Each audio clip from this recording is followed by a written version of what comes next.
Muchas gracias a todas y a todos por acompañarnos en esta nueva y penúltima edición de esta temporada. Ya estamos preparando la siguiente para vosotras y vosotros de El Faro de la Abadía.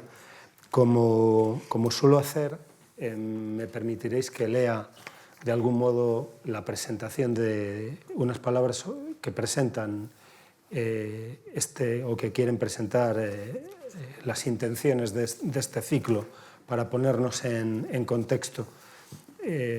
Recordamos siempre que el teatro piensa, el teatro da que pensar, y nos decimos que si acción, emoción, poesía y pensamiento son las palabras que hemos elegido quienes trabajamos en la Abadía para describir nuestra oferta a la ciudad, solo nombramos el pensamiento en cuarto lugar después de la acción, de la emoción y de la poesía. Pero que nombremos también el pensamiento para caracterizarnos, para presentarnos, expone una convicción, la de que el teatro es más rico y poderoso cuando, además de ofrecer acción, emoción y poesía, piensa o da que pensar. Resulta entonces natural la creación de este espacio que llamamos el Faro de la Abadía. Cada tarde que nos reunimos, lo aclaramos cuanto antes, la Abadía no aspira a ser faro de nadie. La Abadía busca faro. Para ello convoca a pensadoras y pensadores que en conversación con creadoras y creadores teatrales puedan ayudarnos a pensar el teatro. A primera vista la distancia entre teatro y filosofía parece enorme. La filosofía se presenta como reino de lo abstracto, de las ideas, el teatro como reino de lo concreto, de los cuerpos en situación. Sin embargo, teatro y filosofía nacieron juntos y enseguida se miraron y se enfrentaron. Desde su origen el teatro dio que pensar, su existencia misma dio que pensar. ¿Por qué el teatro? Esa pregunta se hizo entre otros el filósofo por antonomasia Aristóteles en la Poética. ¿Por qué el teatro? ¿Por qué esa extraña forma de producción? También desde el principio los escenarios se convirtieron en un espacio de circulación y confrontación de ideas. El teatro no solo es un arte en que cabe el pensamiento, sino que lo es en un sentido especial, privilegiado, porque además de hacer sensible la confrontación de visiones del ser humano, de la sociedad y del mundo, al encarnarlas en personajes que pueden hacerlas suyas, esas visiones, hasta el límite, hasta la muerte, es capaz de dar a pensar, además el teatro es capaz de dar a pensar aquello para lo que todavía no hay palabra, aquello que la filosofía aún no sabe nombrar. El teatro puede interpelar al espectador suspendiendo ante él la pregunta que nadie ha formulado. Todo eso está en la base de este foro al que llamamos Faro, que aspira con modestia, pero también con ilimitada ambición, a abrir un lugar y un tiempo de encuentro, de conversación y de tensión entre gentes que tienen preguntas que compartir. Un lugar y un tiempo en que filosofía y teatro, probablemente de forma conflictiva, como es propio de dos ámbitos que nacen y viven en el conflicto, se conozcan y se interroguen. Un lugar en que la filosofía desafía al teatro y el teatro desafíe a la filosofía. Y es un honor tener aquí a dos personas queridas e importantes como Ana Carrasco Conde y Ernesto Caballero. Haré una breve presentación de sus méritos, que probablemente muchas y muchos conocéis de sobra. Ana Carrasco, que está aquí a mi derecha, es profesora de filosofía en la Universidad Complutense de Madrid, en la vecina Universidad Pública del Teatro de la Abadía. Es doctora europea en filosofía por la Universidad Autónoma de Madrid y con una tesis sobre el problema del mal, asunto que, como sabemos, es fundamental en su pensar. Y también está doctorándose en filología clásica con una tesis sobre lo indecible en la literatura griega arcaica, también en la Complutense. Estamos deseando saber qué puedes decirnos sobre lo indecible.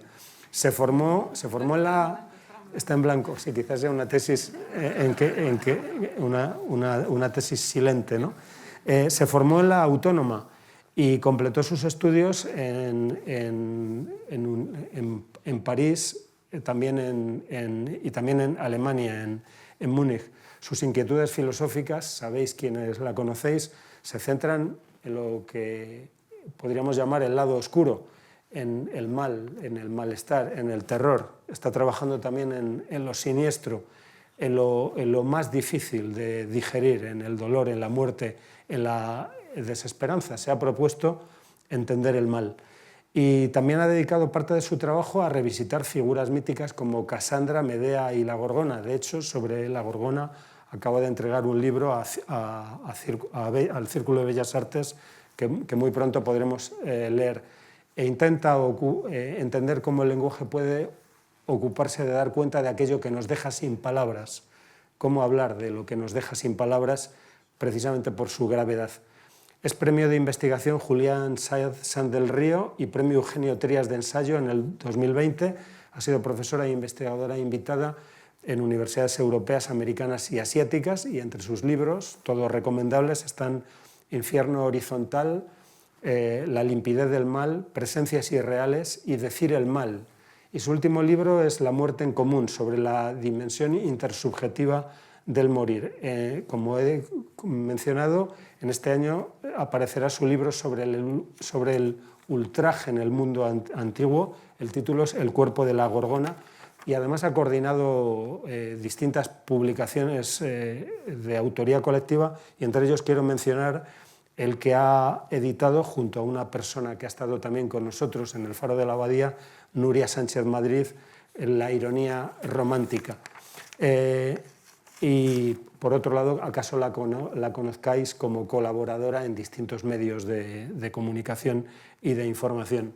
Bueno, Ernesto Caballero es historia del teatro español en su juventud, en su adolescencia, es historia viva del teatro español, y desde luego lo es de la Abadía, y siempre es emocionante tener a Ernesto cerca, y lo es más en el año en que la Abadía está cumpliendo sus 30 años, y durante esos 30 años en muchos de ellos ha habido aportaciones fundamentales de Ernesto.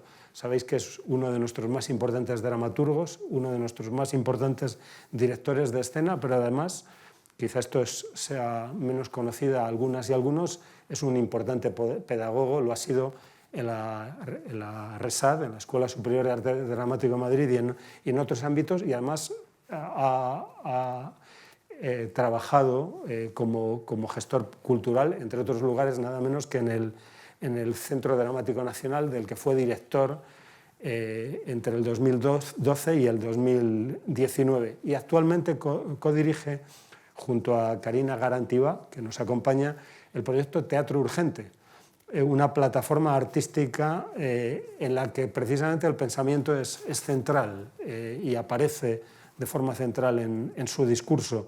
Una plataforma no solo teatral, sino artística en un sentido amplio, dedicada a la creación donde la filosofía de algún modo se encarne en escena, se haga sensible y se haga espectáculo. Podríamos hablar de muchos espectáculos importantes que él ha dirigido y que seguro que están en vuestras cabezas. Entre otros mencionaré Madre Coraje, El Tartufo, Esta noche se improvisa, Yerma, El proceso. Yo, pues porque no voy a decirlo, porque sucedía aquí, dirigió La Tortuga de Darwin con una extraordinaria Carmen Machi. Además le debo un montaje de un espectáculo Voltaire que hizo ya con Teatro Urgente en el vecino teatro, para nosotros siempre Teatro Galileo, ¿no? Y además es un importante autor teatral. Él sabe que mi obra favorita, entre muchas obras importantes suyas, es Auto, pero también es autor de Las Meninas, de Reina Juana, que también se hizo en la Abadía, con la inolvidable Concha Velasco, Viejo amigo Cicerón, con Poe, o La Gramática, que está ahora mismo en gira, en que confluyen la reflexión ética, el juego escénico y una mirada crítica sobre la historia y la sociedad. Ha sido galardonado con muchos reconocimientos, entre otros el premio Valle Inclán por El laberinto mágico, el premio Max, el premio de la crítica teatral y el premio de la Asociación de Directores de Escena. Y me he enterado recientemente que el gobierno de Francia le reconoció como caballero de la Orden de las Letras y las Artes en reconocimiento a su contribución a la cultura europea. C'est magnifique, Ernesto. Y además ocurre que nos ha entregado una Orestiada versionada por Karina Garantiba, dirigida por él al frente del proyecto Teatro Urgente y que podéis ver hasta el 4 de mayo en la sala Juan de la Cruz. Y creo que lo dicho muestra hasta qué punto tenemos un dúo, una pareja importante que nos va a ayudar a reflexionar sobre un asunto que está en la Orestiada y que está en tu trabajo, en otros trabajos. Estoy recordando el Kleist que hiciste, el Cántaro Roto, ¿no? que hiciste y en otros muchos trabajos, y que desde luego está en el centro de la reflexión de Ana Carrasco. Vamos a hablar de tragedia y justicia y probablemente desde ahí hablaremos de otras cosas. Entonces, como solemos hacer, doy primero la palabra a la filósofa que nos acompaña, ¿no? Luego se la daremos a Ernesto y después de un intercambio que será breve pasaremos la palabra a la asamblea. Muchas gracias, Ana, cuando quieras. Pues muchísimas gracias, Juan, por la presentación. Muy feliz, Ernesto, de poder hablar contigo y muchas gracias a ustedes por estar aquí. El tema que nos ha llevado a congregarnos hoy aquí tiene que ver con la tragedia y la justicia. Y la manera en la que me gustaría empezar a hablar o abordar este tema es hablando no tanto de la tragedia, sino del mito, y no tanto de la justicia como de la injusticia. La idea tampoco es mía. Aristóteles, en la Ética Nicómaco, cuando está hablando justamente de qué es la justicia, qué difícil, cuántas justicias hay, dice que la mejor forma de definir la justicia tiene que ver con los modos en los que podemos sentir la injusticia, ¿no? El momento en el que recibimos el daño, de alguna forma podemos acotar mejor dónde está la grieta, dónde está la herida. Decía que lo iba a abordar desde el mito y no desde la tragedia, porque es verdad que efectivamente la filosofía y la tragedia han mantenido durante muchísimos siglos, ya también con el teatro, ¿no? una polémica agonística de diálogo. Pero también es verdad que el teatro puede dar cuenta, y la tragedia podía dar cuenta, de una serie de mitos, y un mito no es un cuento, y ahora hablaré después de esto, puede dar cuenta de una serie de mitos que permiten una reflexión. Y permiten una reflexión porque lo que ponen sobre el escenario son elementos en los que tenemos problemas para pensarlos, que tenemos que verlos en movimiento, que tenemos que ver los cuerpos, las palabras, que tenemos que ver los conflictos, porque a los filósofos y las filósofas, por supuesto, nos encanta el orden y las categorías. Y los conceptos, Ernesto, nos encantan los conceptos. Y tenerlos todo muy bien ordenado, pero es que si todos somos seres vivos, sabemos que en la vida no muchas veces tenemos los conceptos tan claros, ni que hay compartimentos estancos. Entonces la tragedia lo que hacía era eso, era poner sobre el escenario conflictos que en principio eran incompatibles.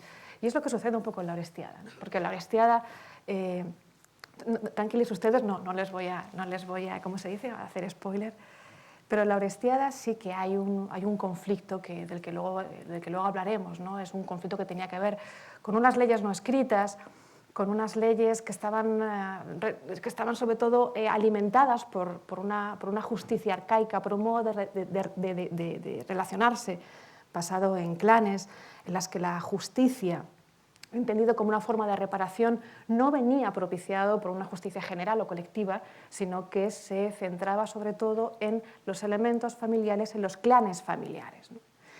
Era un momento de tiranía, también de antiguas monarquías, y el momento en el que Esquilo pone palabras a lo que está sucediendo en Atenas, lo que hace es decir, bueno, tenemos una crisis, hay un momento de cambio porque estamos hablando de democracia, y en la democracia no puede primar en ningún caso una justicia entendida a veces como venganza, que está vinculado, lo voy a decir en griego, discúlpenme ustedes, al oikos, ¿no? A la familia, a la casa. Pero claro, hemos estado durante muchísimo tiempo manejándonos con una justicia arcaica, con una ley de venganza, con que si alguien mata a mi padre, yo tengo todo el derecho del mundo a vengarme, ¿no? Pero ¿cómo hacemos eso en un régimen democrático? ¿Es compatible? ¿El bien de una pequeña familia puede de alguna forma conciliarse con el bien común? ¿Que haya paz?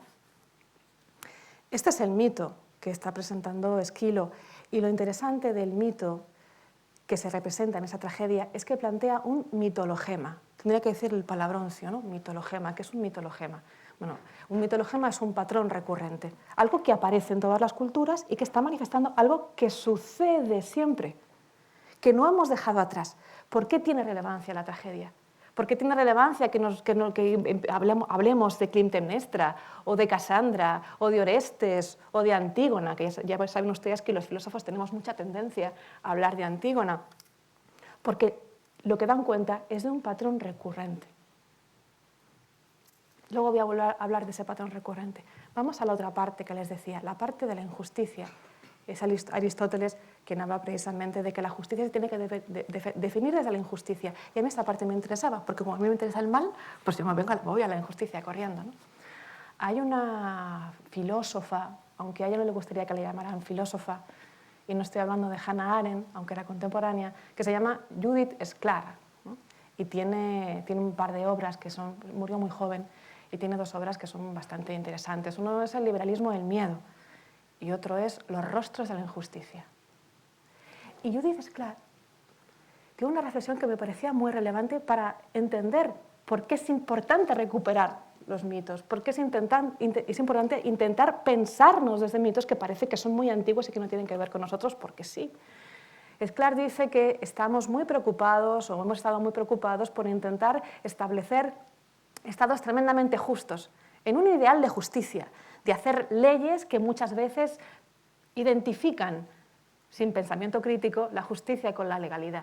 Y cuando se establecen ciertas leyes, se crean violencias que son invisibilizadas, que son excluidas, que quedan fuera de plano.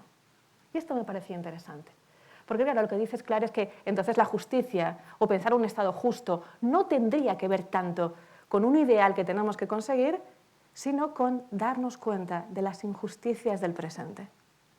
Y a mí este tema me interesaba, injusticias del presente. ¿Qué injusticias del presente hay? Pues a mí se me ocurren unas cuantas. Y además dan cuenta de la relación conflictiva entre justicia y legalidad. Se me ocurren los desahucios, por ejemplo, ¿no? Eso es una ley, pero ¿es justo cumplirla?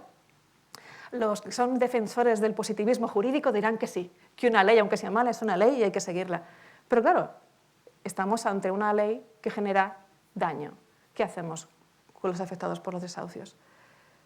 ¿Qué hacemos ante crímenes que tienen que ver, por ejemplo, con la impunidad? Crímenes que no son resueltos porque aquella persona que los ha cometido de alguna forma tiene impunidad, se protege dentro de una amnistía. Y el tema de la amnistía me interesaba, porque existen las amnistías. 1977, amnistía en España. La amnistía en Chile, en Santiago de Chile, con Pinochet. Hay amnistías. Y amnistía significa que se perdonan todos los crímenes, absolutamente todos. No tanto en Alemania. En Alemania no hay ley de amnistía, hay otra cosa.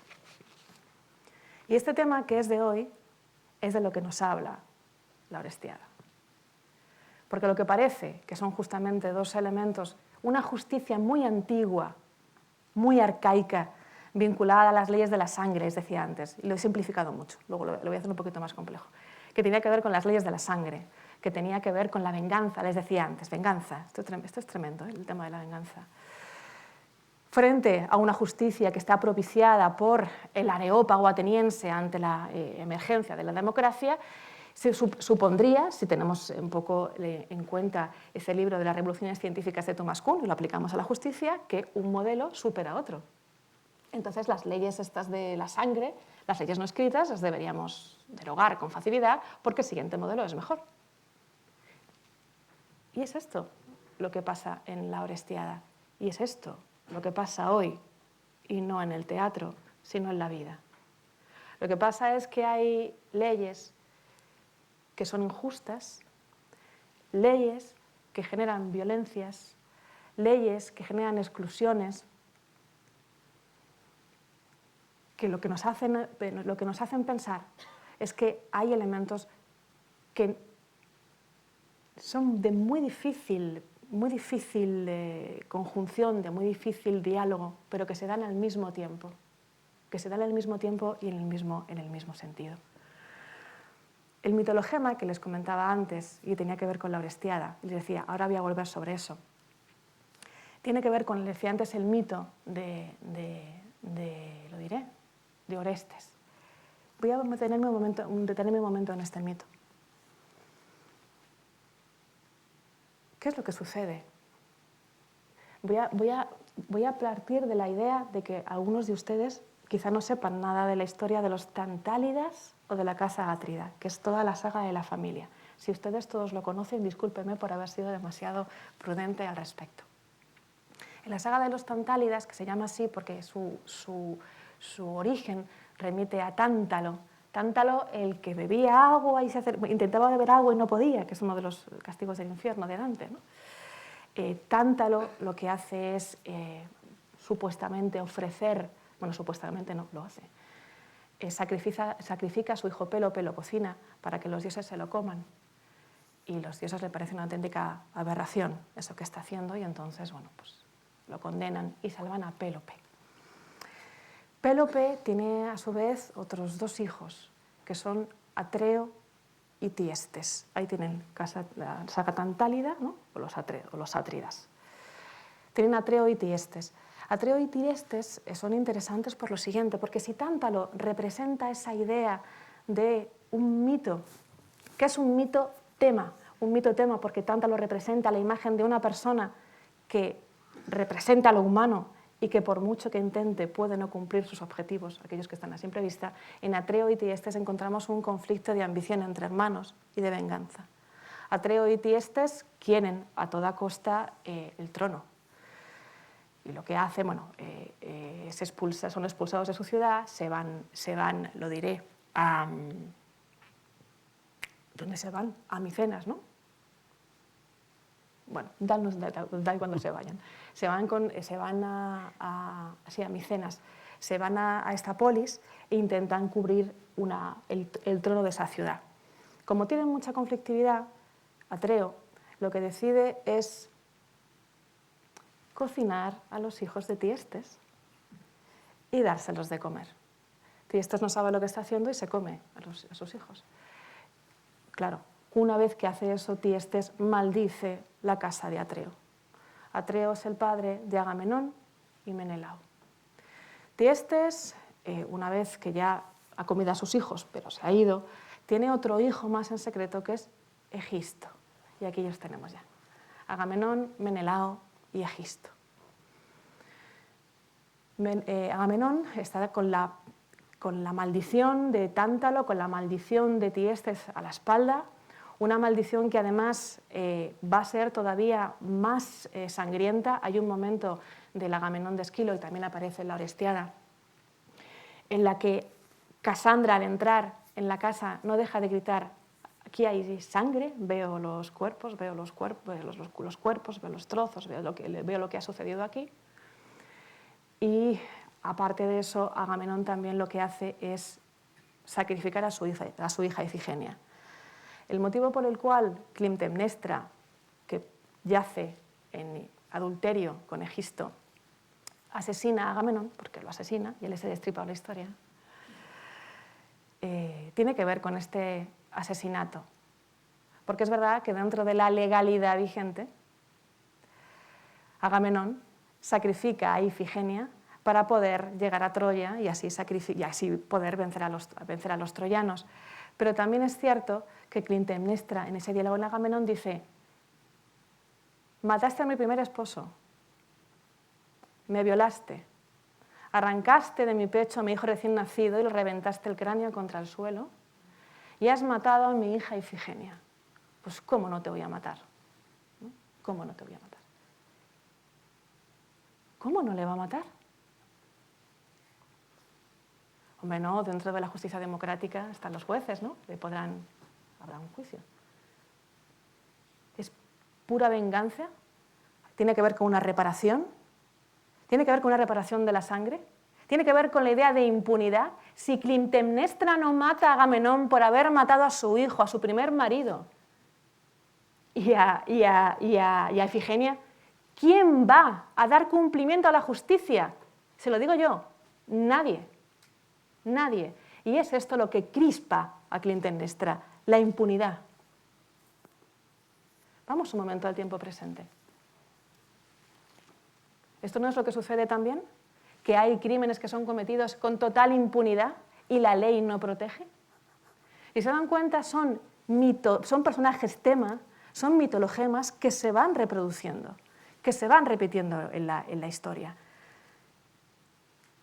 En la obra de Esquilo, una vez que Orestes ha matado a su madre, a Clitemnestra, claro, acontece ese momento en el que las erinias divinidades de la sangre, ¿no? de los clanes familiares, del oikos, les decía antes, se enfrentan a ese tribunal del Areópago porque estamos en democracia, porque un bien particular de una persona particular no debe influir en el bien común, que tendría que ver justamente con la polis y con la democracia. Y aquí acontece algo que es bastante curioso, porque las erinias piden justicia por Clitemnestra, que ha sido asesinada. Piden reparación. Esto también es interesante. Piden reparación. Porque es verdad que Orestes es exculpado. Pero la obra de teatro de la tragedia de Esquilo se hace más compleja. Porque no pensamos que Orestes se va de rositas. Le puede la culpa. Hay una obra de Esquilo, Orestes, del 408 a.C., en el que tiene culpa. O sea que el juicio sí le ha exculpado, pero él sigue sintiendo culpa porque se siente responsable. ¿Ven ustedes la complejidad de Esquilo? Los personajes son mucho más complejos. ¿Quién es bueno y quién es malo? ¿Clitemnestra es mala por matar a Agamenón, por ser una infiel? Cuidado, tiene una historia detrás mucho más compleja. ¿Y Orestes, que estaba obligado por la ley de la sangre a matar a Clitemnestra? ¿Él se sentía capaz de poder matar, con derecho a matar? Derecho y justicia. Él sabía que tenía derecho, pero sabía que estaba mal y lo tiene que hacer de todas maneras. ¿Y qué pasa con Casandra? La figura de Casandra es interesante, porque Casandra es asesinada también por Clitemnestra y las erinias piden justicia por Clitemnestra, pero se han olvidado de Casandra. ¿Quién pide por Casandra? Toda esta complejidad de personajes, les decía antes, es lo que se encuentra en la justicia hoy. Podemos hablar de diferentes tipos de justicia, y me tocaba ahora, ¿no? Estaba hablando un poquito de tragedia y de mito, y me tocaba hablar de conceptos filosóficos. Ahora vengo yo a ordenarlo todo para que después venga Ernesto y me diga que todo está mal y me parecerá estupendo. Claro, en filosofía, cuando estamos hablando de justicia, por supuesto, les decía, Judith Sclar lo que habla es que hay que hablar de la injusticia, hay que pensar en las injusticias que padecemos y que sufrimos para poder darnos cuenta de lo que la justicia es, de cómo podemos construir regímenes que tengan, y constituciones que aboguen directamente por algo justo, no como un ideal, sino porque estén dirigidos a intentar paliar los daños que genera la propia ley. Allí donde hay daño es donde hay que hacer una ley. No se hace una ley abstracta que al aplicarse genera daño, sino a partir de las condiciones particulares es cuando se debe hacer la ley. Y en este caso, claro, hay dos formas de entender la justicia. Una justicia desde la injusticia. Una injusticia que tendría que ver, por ejemplo, con transgredir una ley. Una ley que, por ejemplo, tiene que ver con una justicia general, que tendría que ver, por ejemplo, con no pagar impuestos. Esto nos afecta a todos, ¿no? Pero luego había otra injusticia que tendría que ver con, de alguna forma, generar algún tipo de daño que estuviera relacionado con las relaciones entre particulares, que sería justamente una ley, Aristóteles lo dice así, una ley particular. Y dentro de la ley particular, ¿qué encontraríamos? Encontraríamos una justicia que tendría que ver, y también una justicia general, que sería una justicia distributiva. La igualdad, ¿no? Que todos seamos iguales, o la equidad, si quieren ustedes, que tiene que ver con el bien común. Pero luego también tendría que ver una justicia compensatoria. Si alguien me hace daño, y esta palabra es importante, si alguien me hace daño, espero que la justicia me proteja.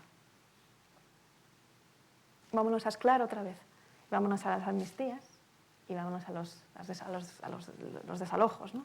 a los desahucios. Esas leyes, ¿quién las ha dictado? ¿Cómo se han dictado? ¿Desde dónde se han dictado? Aquello que asumimos que identifica lo legítimo con la justicia no tiene que ver con una ley que es neutra, porque no hay ley neutra. En las Euménides, en la Orestiada, el voto final y decisivo lo tiene Atenea. Y Atenea es hija de Zeus y siempre obedece la voz de su padre, ¿no? Justicia patriarcal, podríamos decir. Pero también, y esto no se tiene que olvidar nunca, Agamenón es una de las diosas que está en el bando ganador de la guerra de Troya. La ley la escriben los vencedores. ¿Quién queda fuera de la ley? ¿A quién se perdona y no se perdona? ¿Qué vidas merecen ser lloradas y cuáles no merecen ser lloradas? Y aquí encontramos otra distinción filosófica de la justicia, ya no solo distributiva o compensatoria, sino hay una justicia que es una justicia basada en el daño y en la reparación. Wagner decía en La muerte de Danton que se puede negar el mal, pero no se puede negar el daño. Yo no estoy de acuerdo con eso, ¿no? No se puede negar el daño, pero no se puede negar el daño, pero se puede negar el mal, pero no se puede negar el dolor, es lo que dice. Sí se puede negar el dolor. Claro que se niega el dolor. Y se niega hoy, no solamente en la Orestiada. No solamente es el dolor de Electra, porque ha muerto Agamenón. O el dolor de quién. ¿Quién llora a Casandra? Es interesante, ¿no? Casandra, voy a ser un poco polémica, ¿quién llora a las familias asesinadas en Gaza? Cuando ya no queda nadie que las llore. Bueno, quedamos nosotros, ¿no? Eso también lo podíamos hablar. Y les decía que aparte de esta justicia distributiva, compensatoria, tenemos esa justicia de reparación basada en el daño, que tiene que ver con reparar. ¿Y cómo reparamos? A mí esto me interesa mucho, cómo reparamos. Reparamos normalmente, según la ley, a través de compensaciones pecuniarias, de dinero. Vale, vamos a pensar un poco en serio en esto. Han matado a nuestro hijo, nuestra hija, nuestra pareja, nuestro marido, nuestra madre, nuestro padre, y nos dan 100.000 euros.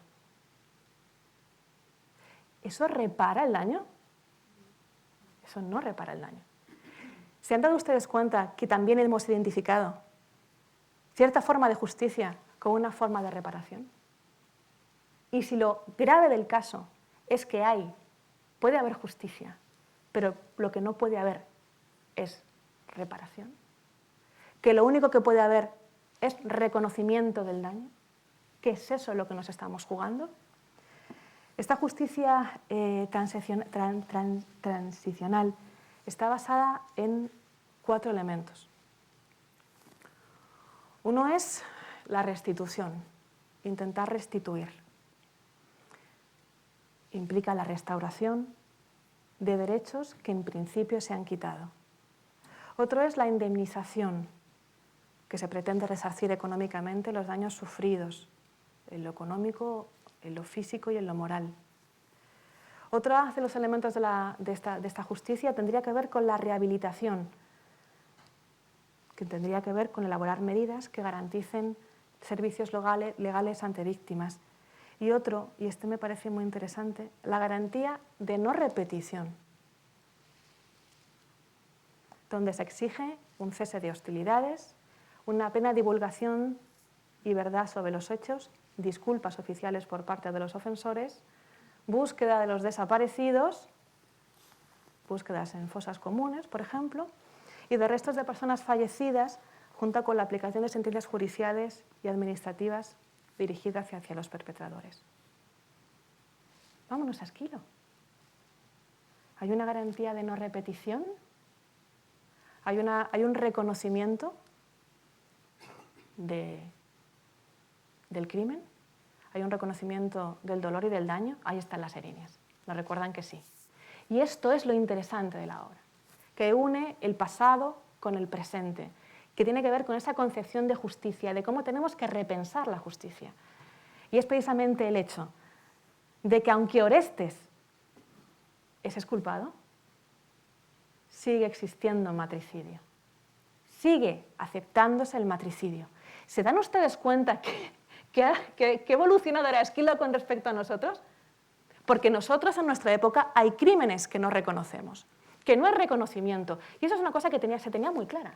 Allí donde no hay reconocimiento del daño, y yo no les digo reparación, sino reconocimiento del daño, es imposible que una sociedad viva en paz. La gran palabra de la Orestiada, la paz. Y ahí entra en juego otro tipo de justicia, que es la justicia restaurativa.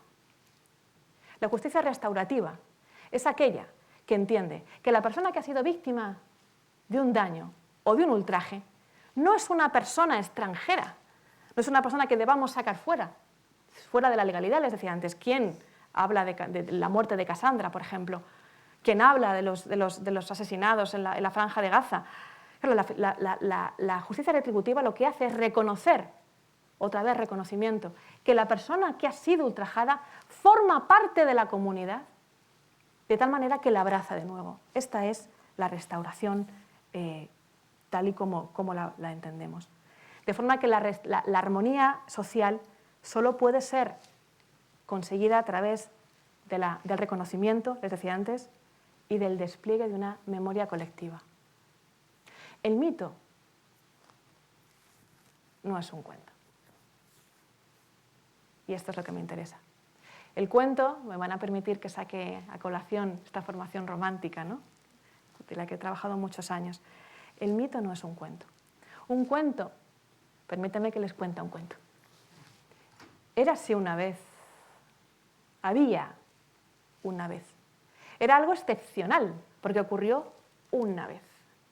Jack plantó las habichuelas mágicas, el cuento de Andersen, subieron hasta arriba, hasta el cielo, y pudo robar unos huevos de oro y pudo robar al gigante. Pero se dio una vez. Un cuento tiene que ver con una oportunidad extraordinaria, con lo fantástico y con lo maravilloso.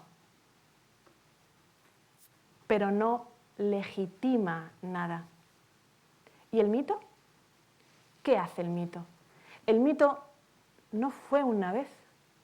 El mito lo que hace es plantear situaciones conflictivas que se encuentran en los orígenes de toda comunidad. Por eso leer a Esquilo hoy, por eso representar la Orestiada tiene tanta importancia, porque son mitos que son fundacionales, son mitos que están dentro de nuestro ADN, lo queramos o no.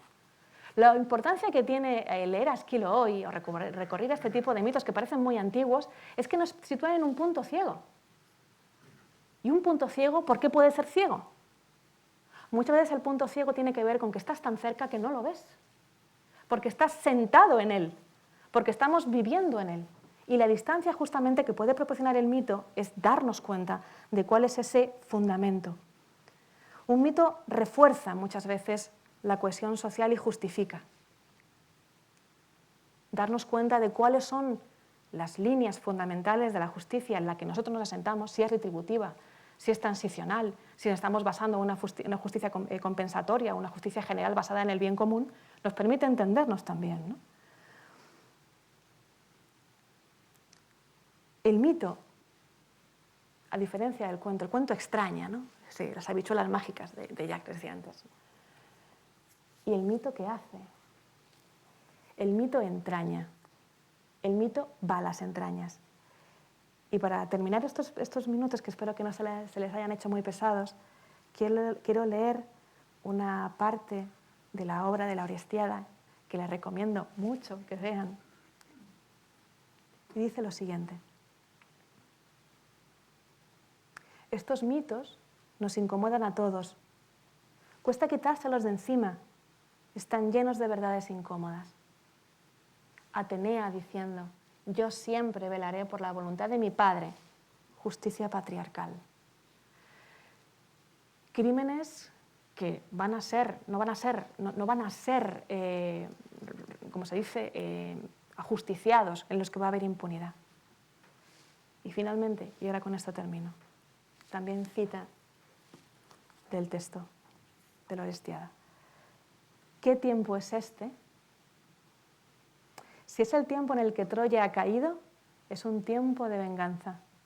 Si es el tiempo en el que los desterrados regresamos a casa, es un tiempo de perdón. La pregunta surgirá siempre: ¿qué hacemos con este odio? ¿Cuál es su tiempo y dónde termina? Un tiempo de perdón. Qué terrible palabra el perdón. A mí no me gusta el perdón. ¿Por qué no me gusta el perdón? Porque el perdón pone el peso en la víctima.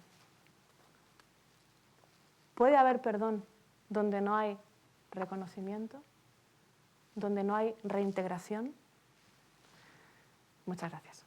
Muy bien.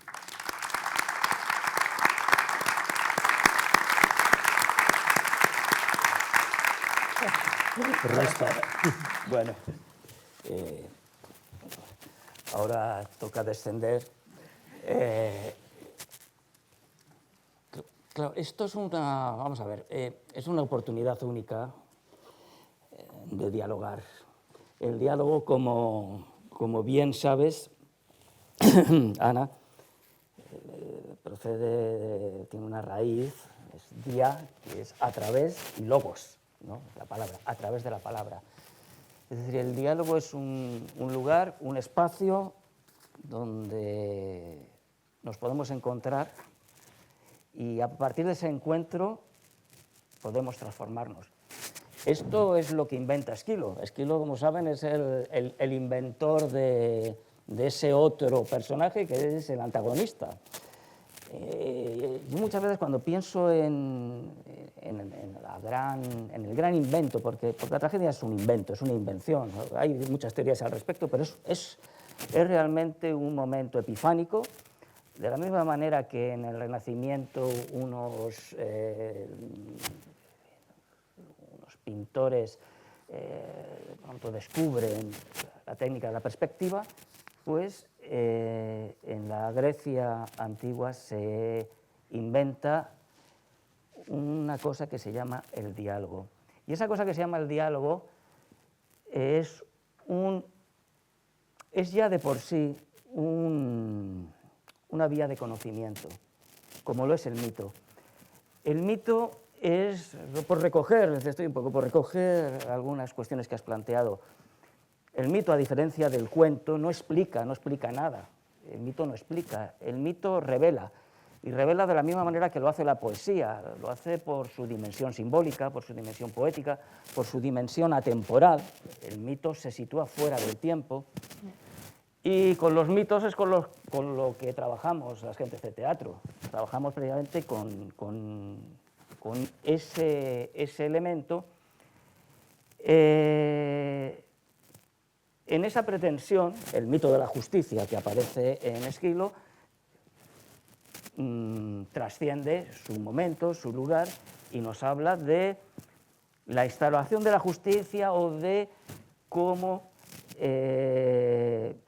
se produce un cambio, tú lo has citado, de paradigma, de una justicia más atávica, más primaria, más personal, a una justicia procedimental, justicia colectiva, justicia, si quieren, democrática, donde la violencia se despatrimonializa, es decir, la venganza, o sea, el Estado, para que nos entendamos, le usurpa al individuo su capacidad de venganza. Estos temas que plantea Esquilo, fíjense que están vigentes en la América, en Norteamérica, con el derecho al uso de las armas, la venganza, el disparar en tu casa al que entra, y no tener que llamar a una instancia, no delegar a una instancia como puede ser la policía del Estado. Todo esto está planteado en este mito. Es decir, la justicia, pretensión, o sea, pregunta que se hace Esquilo en Orestiada, es decir, ¿es justo lo legal? Para que nos entendamos, ¿es justo lo legal? Y ahí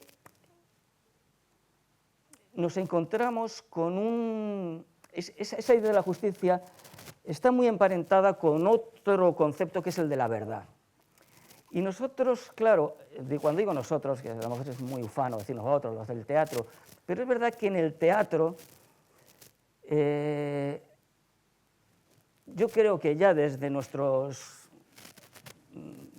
padres fundadores, Esquilo, de los griegos, sabemos que la verdad está muy repartida, que la verdad es una confluencia de perspectivas.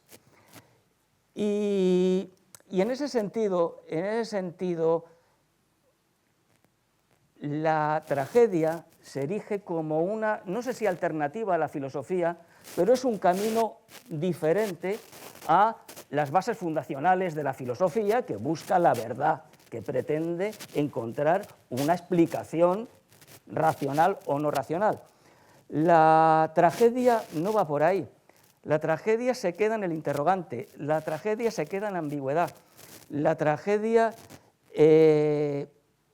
habita la contradicción. La tragedia no tiene, no le concede la verdad, no tiene verdades unívocas. Y esto, claro, genera una inquietud para quien busca, y por eso, evidentemente, Platón y compañía decían, bueno, ¿esto qué es? O sea, aquí, ¿qué pasa? Hay muchas teorías al respecto. Parece ser que esta escuela denostada hoy en día, lo escuchamos en el Parlamento, los sofistas, es que eso es un sofista, no sé qué. El sofista era meteco, es decir, era extranjero, era el que venía de fuera. Era alguien que conocía el mundo y que tenía otra perspectiva de las relaciones, de cómo se vivía la gente. Entonces llegaban a Atenas, en Atenas lo tenían muy claro y decían, bueno, perdonad, pero hay otras formas de entender el mundo. Y parece ser que el teatro se impregnó de estas aportaciones de los sofistas y por eso desarrollaron una línea de pensamiento o una línea de conocimiento o una línea absolutamente divergente de lo que podríamos llamar la línea filosófica oficial. Entonces estoy esquematizando mucho, pero para que se entienda que nosotros en el teatro desconfiamos muchísimo y que de las verdades unívocas y que lo que pretendemos es que surjan las preguntas inesperadas. Esto es lo que buscamos y lo que yo humildemente creo que buscaba Esquilo. Porque Esquilo se plantea una cosa, se plantea algo que mucho tiempo después lo han formulado filósofos y pensadores con mucha brillantez. Por ejemplo, Walter Benjamin.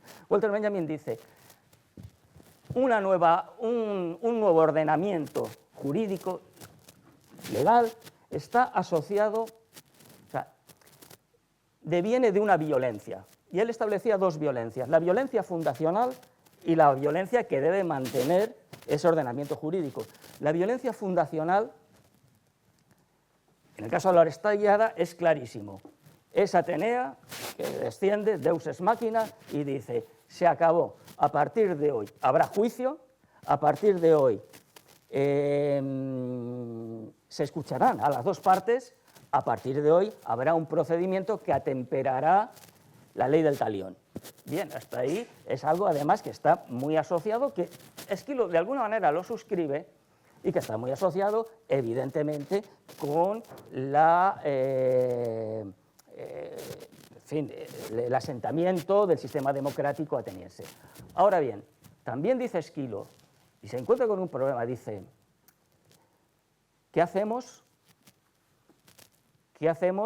con las furias? Es decir, ¿qué hacemos con la violencia anterior? ¿Qué hacemos con la violencia anterior? ¿Qué hacemos con la venganza? Y lo que dice es, lo sublimamos, la incorporamos. No dice la eliminamos, no la elimina, incorpora a las erinias y las convierte en euménides, en protectoras. Pero, hete aquí, y como bien se ha señalado, y esto lo señala Benjamin, lo señalan otros, Agamben, esa nueva legalidad, toda nueva legalidad, todo nuevo ordenamiento jurídico implica una exclusión. Ahí se excluye a alguien. O sea, hay un ordenamiento hegemónico que inevitablemente necesita una fuera, una exclusión. ¿Cuál es la exclusión? Pues evidentemente, y lo ha señalado Ana, la voz de Clitemnestra. Clitemnestra no tiene voz, no tiene quien le escuche. Eso no tiene ni siquiera la posibilidad de manifestar su caso como si tiene Orestes. ¿Por qué? Bueno, porque evidentemente es una justicia patriarcal, porque evidentemente la sociedad griega era como era. Eso nos lleva entonces a hacernos esta pregunta. ¿Cómo podemos perfeccionar este sistema? Y ahí hay muchas teorías, desde la que piensa que hay que depurar los procedimientos y que hay que ir abriendo esa reparación del daño. Y hay quien dice, y es el caso de Agamben, que dice esto es imposible. Cuanto más ordenamiento, o sea, cuanto más ordenamiento bien intencionado, legal, que dispongamos, peor va a ser el monstruo que vamos a crear. Luego la justicia está en otro lugar. Esto es Agamben. Es decir, la justicia está en este lugar. ¿Y dónde está la justicia? ¿Cuál es ese otro lugar? Pues en un lugar que se llama, y vuelvo al principio de mi intervención, diálogo. Es decir, la escucha. Hay un filósofo alemán que se llama Rosa que habla de la escucha desde el corazón. La escucha desde el corazón, cuando lo he leído, es algo que también intentamos hacer en el teatro, que es ponernos en el lugar del otro, hacer hueco a las razones, pero ya simplemente en el trabajo con los actores. Por un momento,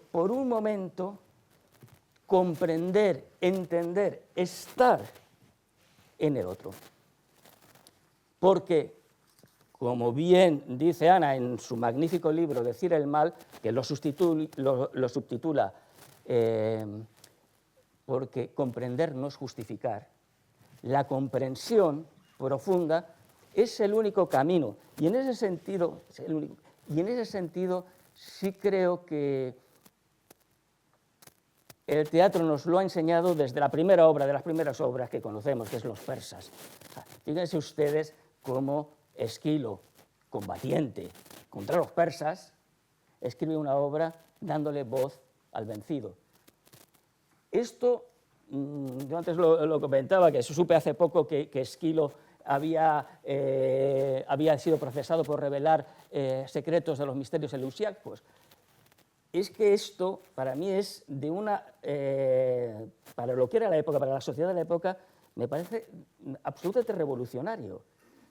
Y a partir de ese momento, el dar voz al que no piensa como tú, no solamente establece una dinámica teatral, sino también una guía, una línea de convivencia democrática que los griegos pusieron con todas sus limitaciones, excluyendo a las mujeres, excluyendo a los metecos, etcétera, etcétera, pero que pusieron en marcha y que llega hasta nuestros días. Todas estas son preguntas, como digo, desde el ámbito teórico que son el punto de partida, o han sido el punto de partida de Teatro Urgente, de Carina Garantiva y mío, para buscar y tratar de seguir encontrando las preguntas sobre las preguntas, para pensar sobre la justicia. La justicia, y voy a citarte una vez más, Ana, hay una cosa que me ha gustado mucho de tu ensayo, que es cuando planteas que hay una línea platónica, que finalmente el mal, y podríamos hablar de la injusticia, no es otra cosa que hacer mal el bien. Y hacer mal el bien tiene que ver con lo que los griegos llamaban, o la tragedia, la amartía, que es el error, la equivocación, algo que no tiene connotaciones morales, sino que habla de nuestra propia fragilidad, de nuestra propia incapacidad, de nuestra falta de lucidez para, de pronto, advertir bueno, pues los riesgos y las luces, en este caso las sombras, en las que estamos envueltos en este pequeño y transitorio teatro que es nuestra existencia. Y eso, creo que el teatro, como este faro, pues ayuda a darnos un poquito de luz. Y nada, prefiero entrar ya en la conversación. Muchas gracias.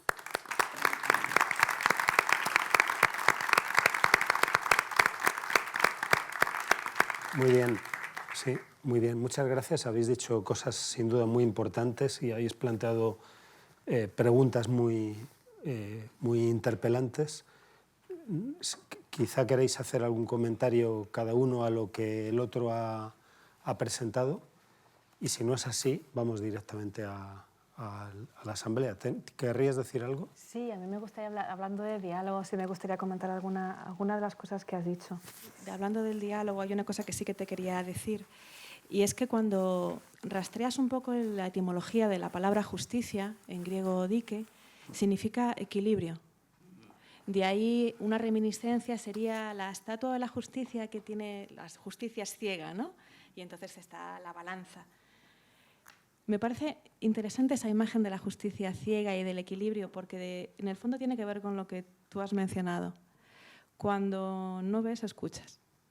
Y esto me parece que es una dimensión interesante. Lo malo de las escuchas tiene que ver con que... Bueno, Esquilo también se dice que era, algunas fuentes, ¿no? Pero yo no estoy segura de esto, decían que seguía a un filósofo presocrático que se llamaba Heráclito. Y cuando hablaba de Heráclito, hay un aforismo que tiene Heráclito que me parece muy interesante, ¿no? Y dice, bueno, esto es como le pasó a Homero, dice Heráclito. Y dice que se murió del disgusto, porque no supo responder a este enigma. Los que vimos, los dejamos. Y los que no vimos, los llevamos. ¿Y cuál es la respuesta a esto? Los que vimos, los quitamos. Los que no vimos, los llevamos. Una respuesta son los piojos, ¿no?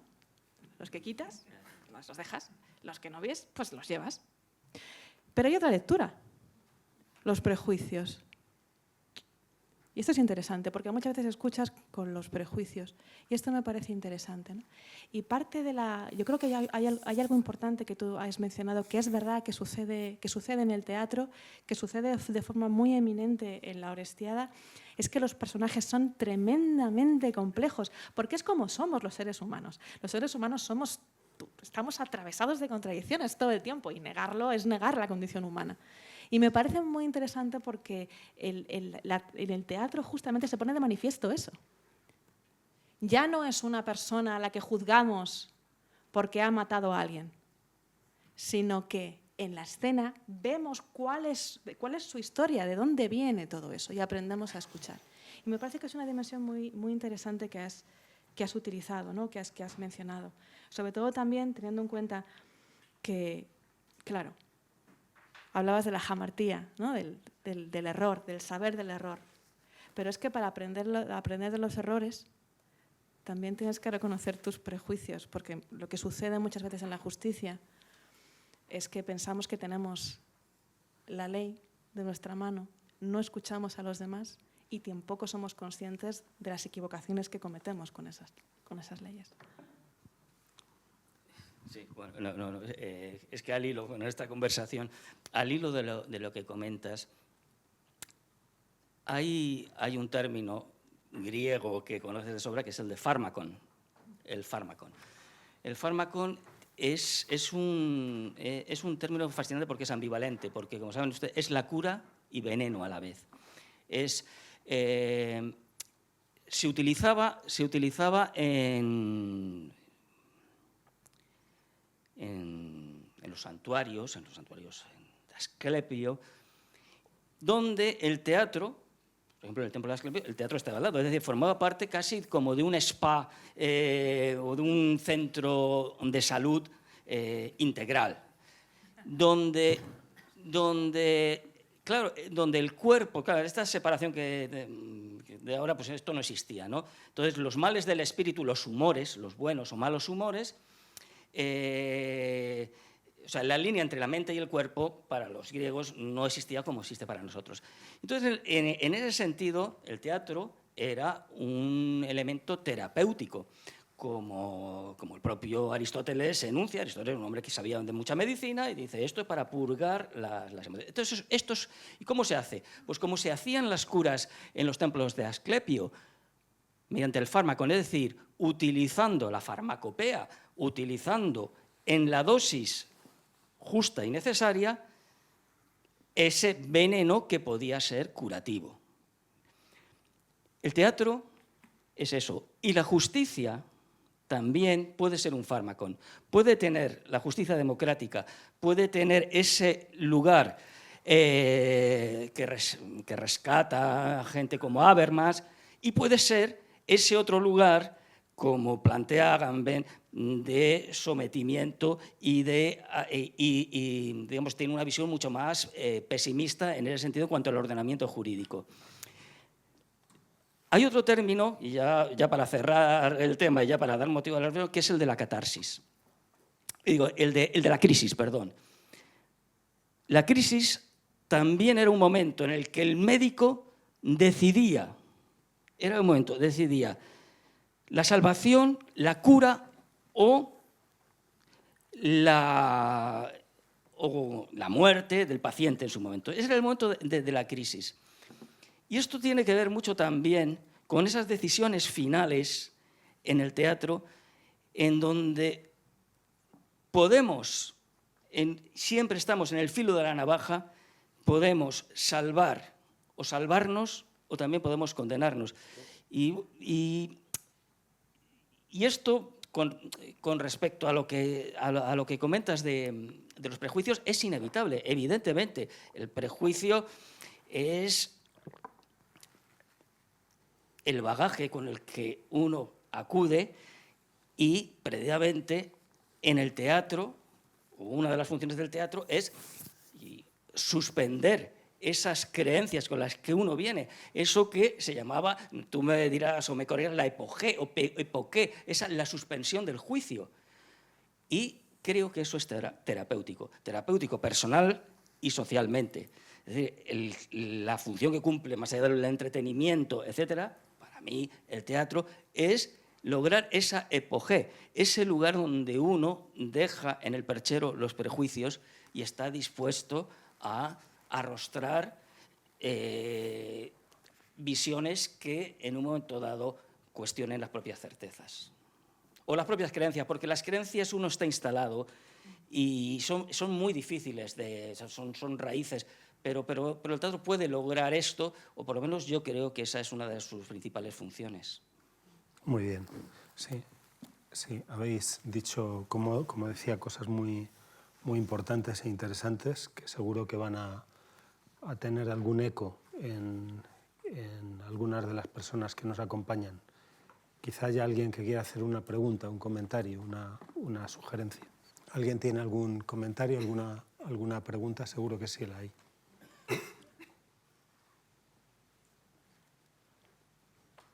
Sí.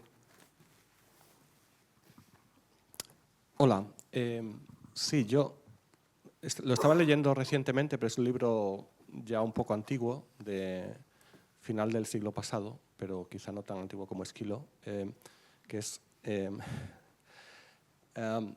Cómo funciona la mente, de Steven Pinker.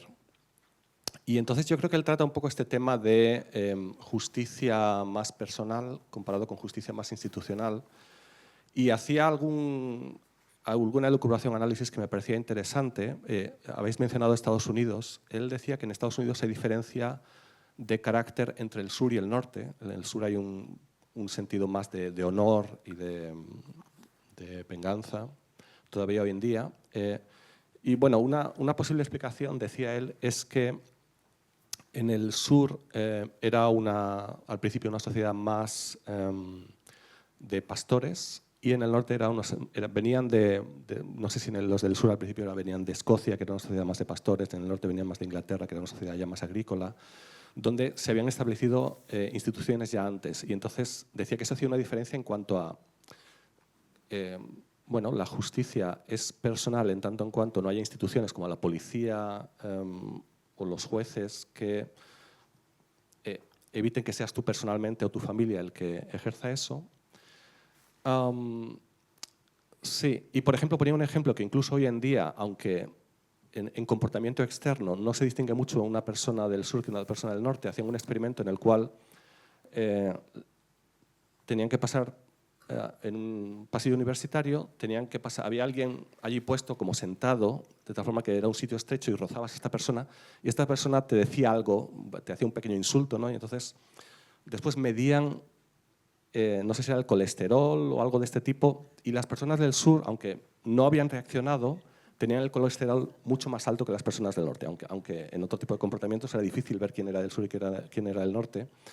Bueno, y yo creo que Steven Pinker ve esta falta de necesidad que tenemos en sitios donde hay policía, donde hay justicia, de tomarnos la justicia por nuestra mano, porque no tienes que, de alguna forma, cuando tú te cobras una venganza, estás pagando un precio alto, ¿no? Pero de alguna forma es difícil de evitar esa emoción, según él, o según autores de ese tipo, porque es una forma de prevenir que te ataquen, ¿no? Si sabes que eres una persona vengativa, previenes que te vayan es una forma de prevenir que te ataquen, y eso de alguna forma en sociedades modernas donde la justicia es más institucional, nos hemos alejado un poco de eso, y él lo veía como una cosa positiva en general, que tiene más ventajas que inconvenientes. Me da la impresión por algunas de vuestras intervenciones que os habéis centrado en parte en las desventajas que tiene eso, ¿no? El evitar la venganza. Bueno, ese era un poco mi comentario. Pues muchas gracias. ¿Empiezas tú a hablar? No, habla. Bueno, a ver.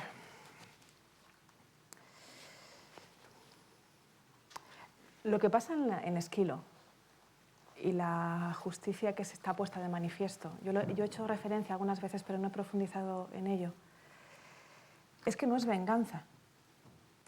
En su comentario aparecía la dimensión de, efectivamente, una justicia vinculada a una legalidad, a una constitución, a un derecho civil, a un derecho penal, cuya violencia, que me ha encantado Ernesto, cuya violencia tiene que ver justamente con el Estado, la potestad del Estado para ejercer una violencia que una persona individual no puede, pero que Esquilo no es Kill Bill. Este es el punto. Esquilo no es Kill Bill. Sí que hay elementos de venganza, de alguien que se toma la justicia por su mano. Esa frase es terrible, ¿eh? Tomarse la justicia por su mano. Pero lo que encontramos en Esquilo no es eso. Orestes no quiere matar a Clitemnestra. No quiere. Es Apolo el que está todo el rato, tienes que cumplir la ley no escrita. Lo que encontramos es que hay unas leyes, también Aristóteles lo menciona, hablando de una justicia no escrita, ¿no? Hay unas leyes que no están basadas en la coacción, hay unas leyes que todos comprendemos, dice Aristóteles. Esto habría también que matizarlo, que son por ejemplo, la ley de enterrar a los muertos. Antígona y Polinices, ¿no? El poder enterrar a los muertos, de respetar la hospitalidad, que es, por cierto, lo que inicia la guerra de Troya y lo que no hace Paris, ¿no? Y le roba a Helena, le rapta a Helena a Menelao. Y estos son elementos que tienen que ver con intentar, como no hay una instancia superior, de intentar reequilibrar, equilibrio, dique el orden del cosmos. Pero no porque a mí me parezca, sino porque no hay una instancia superior. ¿Qué es lo que encontramos en este momento de la democracia ateniense? Efectivamente, es mucho más complicado, porque no se trata de elegir un modelo u otro. La cuestión, y esto es lo que me parece relevante, que tienen que entenderse los dos. El final de la Orestiada, lo siento, al final hay un personaje que dice, bueno, quiero que me entiendas, ¿no? Y dice, lo entiendo, la escucha, entender, no es venganza, ¿no? Entonces me parece que debemos darnos cuenta de que a día de hoy hay un tipo de justicia que es como tiene que ser. No podemos tomar la justicia por nuestra mano, no podemos sacar la katana como Uma Thurman, ¿no? Por muy emocionante que sea dar volteretas por el aire. Pero la cuestión es que Esquilo lo que está poniendo de manifiesto es que ese tipo de venganza o ese tipo de justicia antigua tiene que ser de alguna forma asumida o reintegrada dentro de esa justicia democrática. Y ese es el puñetero conflicto, porque no sale ni para atrás. Yo no tengo respuesta a esto. Es que no se puede tener respuesta. Pero es que el ensayo humano, el error humano, la jamartía, decíamos antes, es continuamente estar intentando darle vueltas a esto, a ver cómo lo hacemos de la mejor manera posible, sabiendo que ni de broma lo vamos a solucionar. pero no es venganza. Esto me parece que es importante decirlo. Sí, sí, nada más que añadir. Muy bien, sí. Sí. ¿Y algún otro? Sí.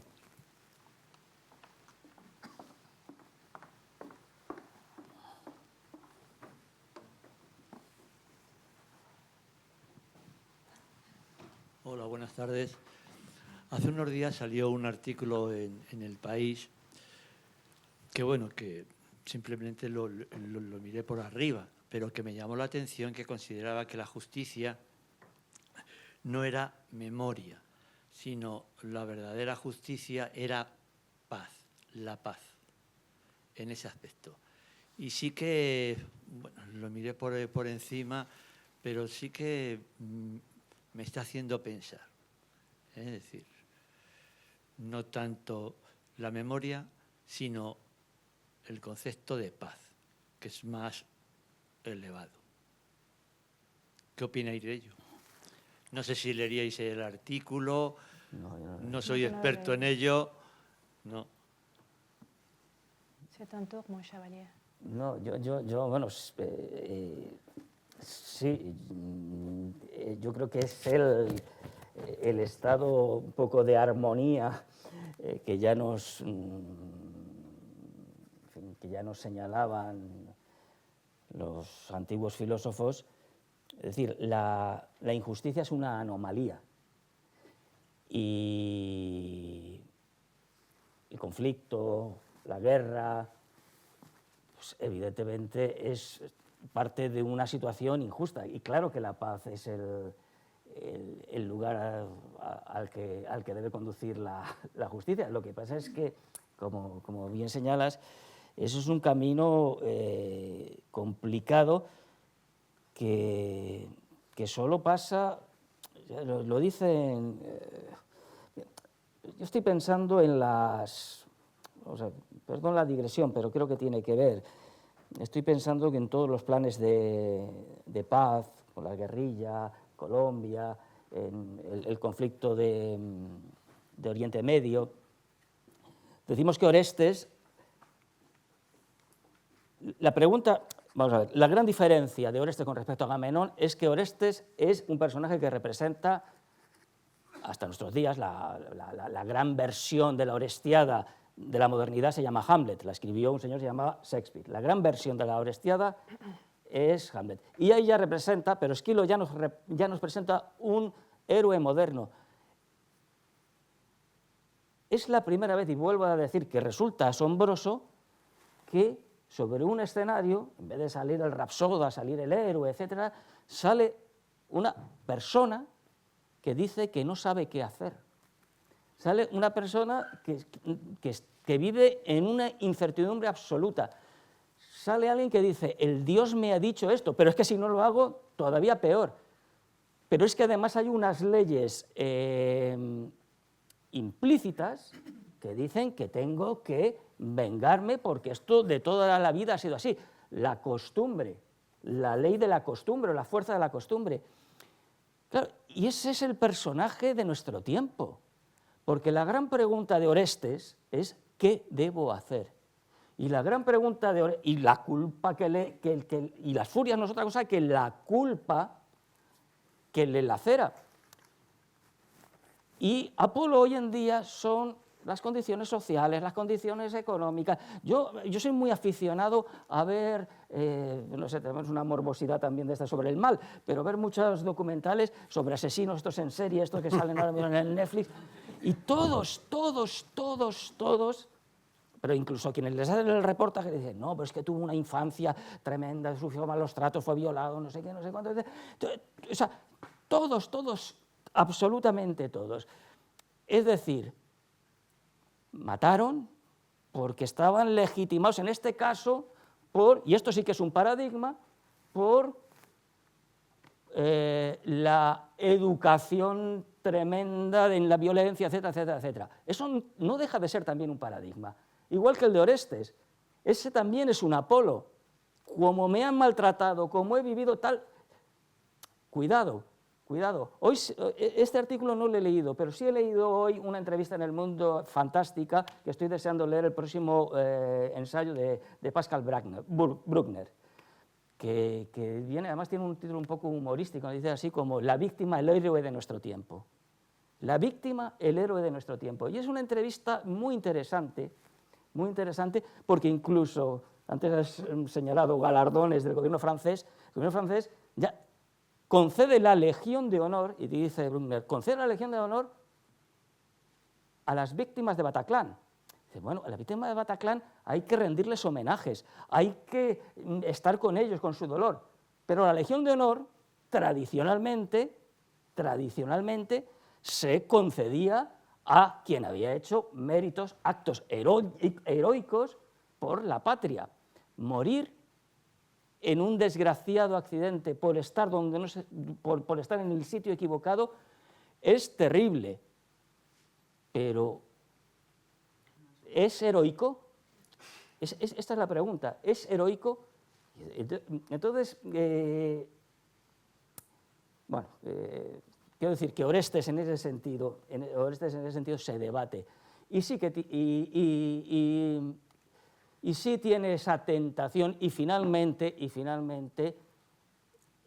ejecuta a su madre, pero la culpa le corroe y tiene que ser Atenea quien le libere la culpa. Y en ese sentido, ahí la justicia opera también como un bálsamo, y dice, bueno, a partir de ahora. El problema es que eso no le pasó a Clitemnestra. Y esta es la cuestión. Y eso es lo que vuelvo a lo que decía antes, de que un ordenamiento jurídico siempre necesita una fuera, siempre necesita un contraste, una exclusión, un ámbito de exclusión. Y en este caso, evidentemente, por cómo se configura la sociedad democrática griega, evidentemente es la voz femenina. Y es la voz de la mujer, porque la mujer no tenía ningún estatuto de ciudadanía. Esto era así. Muy bien, gracias. No sé si hay alguna pregunta, algún comentario. Allí hay alguna pregunta más. Sí, mientras llega el micrófono allí, no quiero dejar de proponeros, por si queréis considerarlos para este momento o para otro. Algún día has aludido a la palabra amnistía, ¿no? Y a lo mejor quieres decir algo más sobre ella, sobre qué es la amnistía, que por cierto también etimológicamente algo tiene que ver con amnesia, amnistía y amnesia, perdón y olvido. Luego,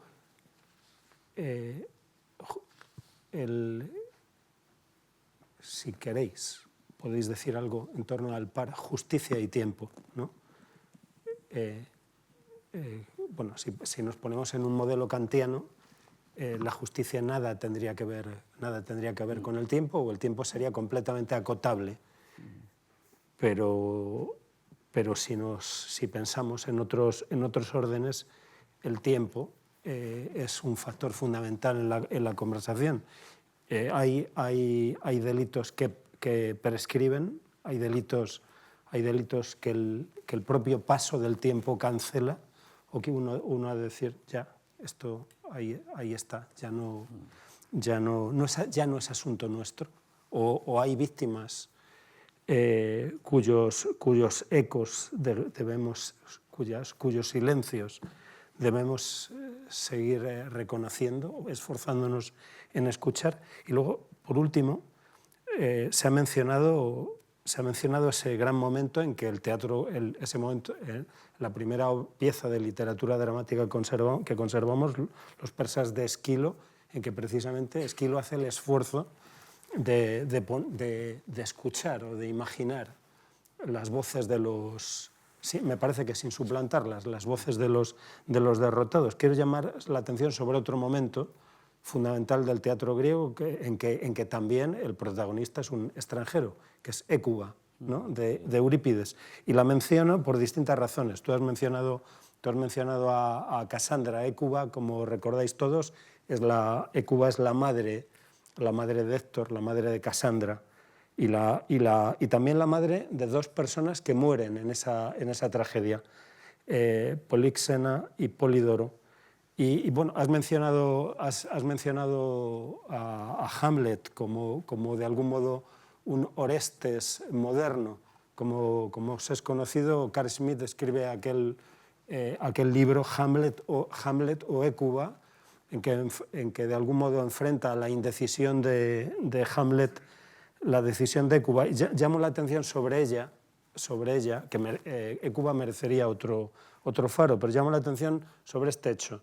Hécuba acepta la muerte de su hija, acepta la muerte de Políxena, que es sacrificada por los vencedores, por los aqueos, por los griegos, porque así lo reclama de algún modo el fantasma de Aquiles, el fantasma de Ulises, o eso interpreta Aquiles.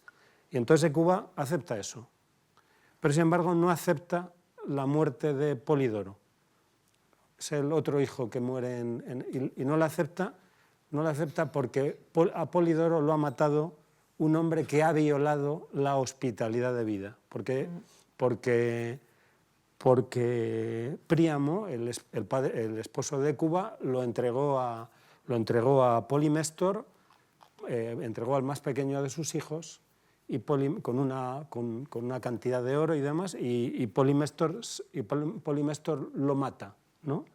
Y entonces Hécuba reclama justicia a los griegos. O sea, Hécuba no reclama justicia acepta que su hija haya sido muerta, eso le provoca dolor, le provoca daño, pero eso lo acepta. Pero sin embargo pide justicia para su hijo.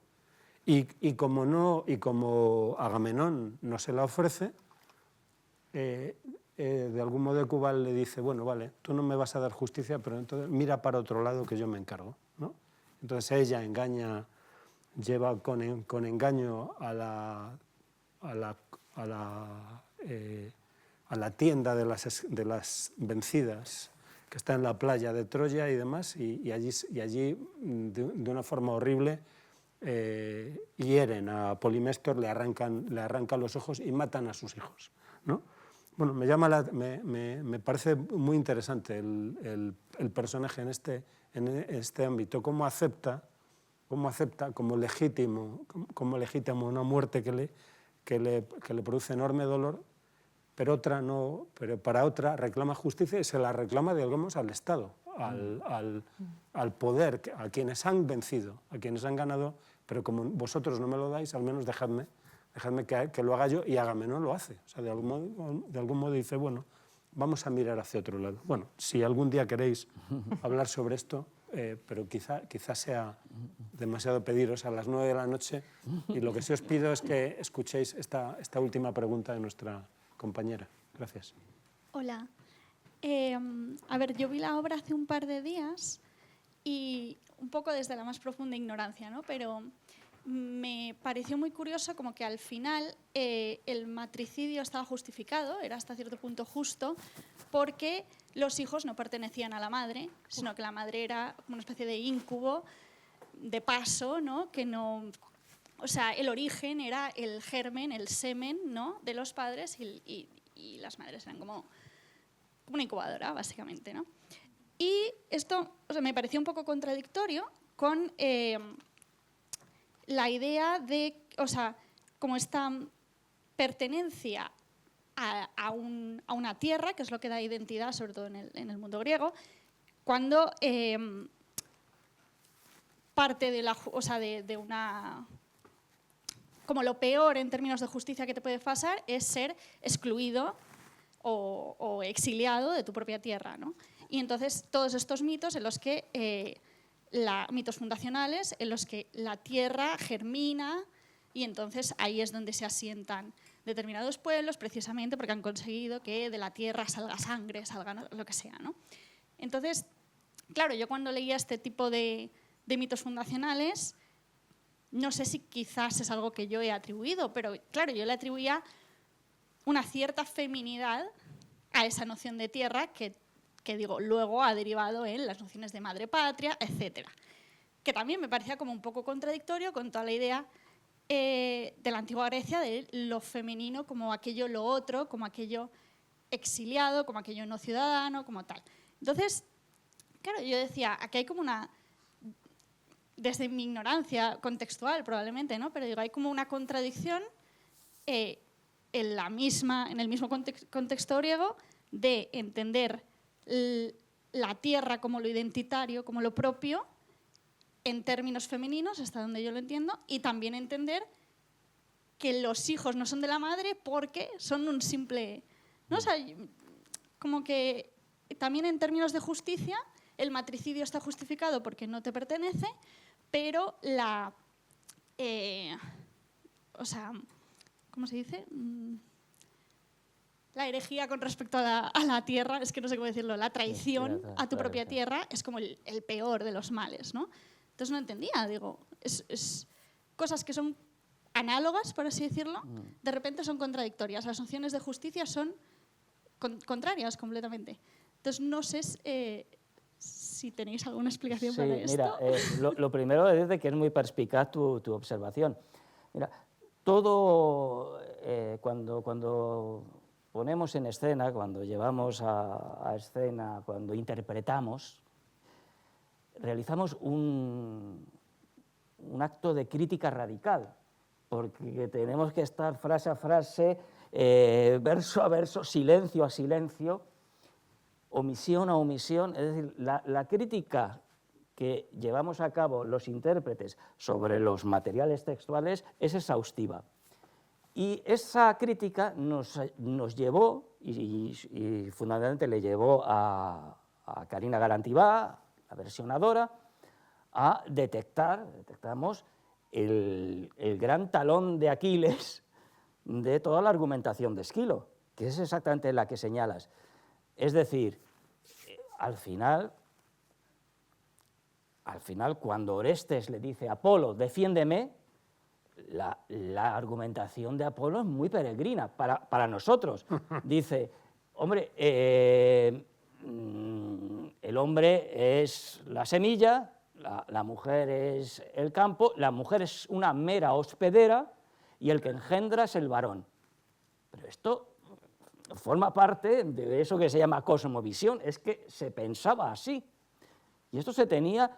Entonces, ¿qué hace Carina? Pues le dice, bueno, Esquilo, si tú cierras así, vamos a volver a la contraargumentación, que es, yo creo, una aportación crítica muy valiosa con la que se cierra nuestra versión.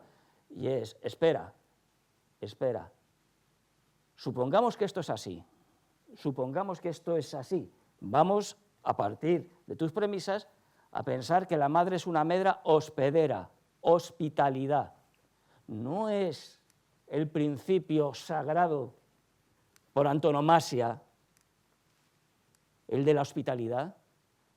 Luego, Clitemnestra hospedó a Orestes en su vientre. Luego, merecía una justicia que se le ha negado.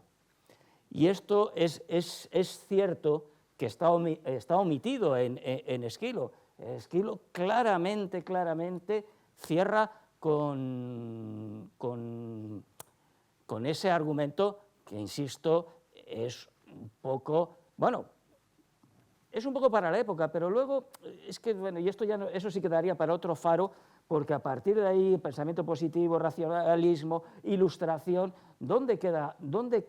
O sea, esos resabios quedan en la ilustración. En la Comédie Française, por ejemplo, por el afán después de pensamiento ilustrado, después de la Revolución Francesa, lo primero que se decide es que la mujer no puede ni ser empresaria, ni escenógrafa, solo actriz, por reglamento. Nuestro ilustrado, Moratín, en El sí de las niñas, cuando al final tiene habilidades literarias, le dice, no, su lugar está en la casa con la crianza. Es decir, que la ilustración con respecto a la mujer bebe de una exclusión que viene de muy allá, Entonces, nosotros nos hemos limitado en nuestra versión a señalar esa ausencia, la ausencia de esa voz. Muy bien, muchas gracias. ¿Quieres decir algo? Sí, bueno, habría muchísimas cosas entre las preguntas de la memoria, las que has planteado tú y las que ha planteado Laura. Sí. A ver, la relación, efectivamente es un problema porque aparece continuamente la idea de que los hijos son propiedad del padre. Los hijos. No es homogéneo el mundo griego, hay una discusión, siempre ha habido, sí que si la mujer es madre o no es madre. En Aristóteles, por ejemplo, sabemos que no lo es, pero luego sí hay otras menciones a que la madre sí que es la madre, sí que es, la mujer sí que es la madre. Juan mencionaba a Hécuba, claro. Las hijas están ahí porque son sus hijas y la tienen que cuidar. Y hay una vinculación en que las hijas son de Hécuba, ¿no? ¿Qué es lo que sucede también con otra leyenda de Progne y de Filomena? Que para castigar a Tereo matan a Itis, que es el hijo de los dos, porque Itis es hijo de Tereo. Pero hay una discusión siempre ahí entre esos dos elementos, con lo cual, o sea, yo no pienso que sea algo contradictorio en la obra. Creo que es que necesariamente tiene que ser así, por lo que decíamos antes, porque todo es agónico, todo es conflicto, todo es... Porque no hay posiciones unívocas, porque no puede haberlas, porque la vida no es así y se tejen diferentes constelaciones. Y ya está. Muy bien, claro, pues muy bien. Pues creo que nos han entregado mucho Ana Carrasco y Ernesto Caballero, nos han dado que pensar, nos han ofrecido preguntas que nos van a perseguir como las furias, ¿no? Las erinias. Sí, y que quizás nos asalten en nuestros próximos insomnios.